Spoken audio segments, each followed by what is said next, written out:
இது தாய்லாந்தில் கிடைச்சக்கூடிய பழைய தமிழ் எழுத்து.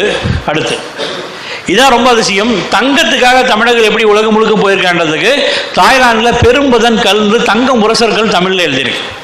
இப்பயும் அங்கே இருக்கு, புகட் பக்கத்தில் ஒரு இடத்துல மியூசியத்தில் வச்சுருக்காங்க, நிசன்கோட் அமரட்னு ஒரு இடத்துல.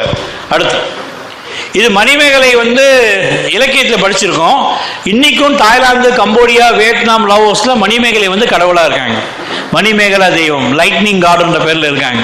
அடுத்து இது ஈஸ்டர் ஐலாண்டும் சிந்து வெளியும் தமிழ்நாட்டில் கிடைச்ச எழுத்துக்களும் ஒரே எழுத்துக்களாக இருக்கு. அடுத்து இது பிரேசிலில் இருக்கக்கூடிய உரை பரண்ட ஊரில் அங்கே பில்லுன்ற மக்கள் பிரேசிலில் இன்றைக்கும் அவங்க பேசுகிற மொழி தமிழ் இருக்குது. இன்றைக்கும் மரக்காணம்ன்ற ஊர் பிரேசிலில் இருக்குது.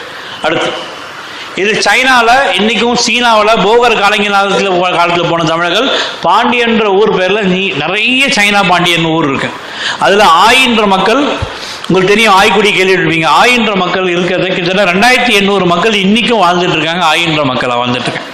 அடுத்து இதில் அதிசயம் என்னென்னா, சீனாவில் இன்னைக்கு உலகத்திலேயே அதிக தமிழ் பேசக்கூடியது சீன மக்கள். இப்போ எங்கள் நண்பர் இப்போ வராங்க, நிறைமதினு ஒரு பெண் வராங்க, 22ஆம் தேதி. முழுக்க தமிழில் தான் உரையாடுறாங்க.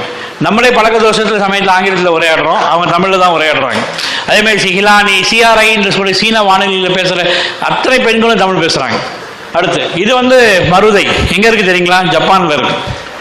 ஜப்பானுக்கும் டோக்கியோவுக்கும் உள்ள ஒரு ஊரில், ஜப்பான்லேருந்து டோக்கியோலேருந்து ஒரு கடற்கரை ஊர், அது பக்கத்தில் ஒரு உழவு கிராமம். அந்த கிராமத்துக்கு பேர் மருதை. மருதையில் கிராமம் இருக்குது. இன்றைக்கும் 1200 சொற்களுக்கு மேலே ஜப்பான் தமிழ் சொற்கள் தமிழ் சொல்லாக இருக்குது.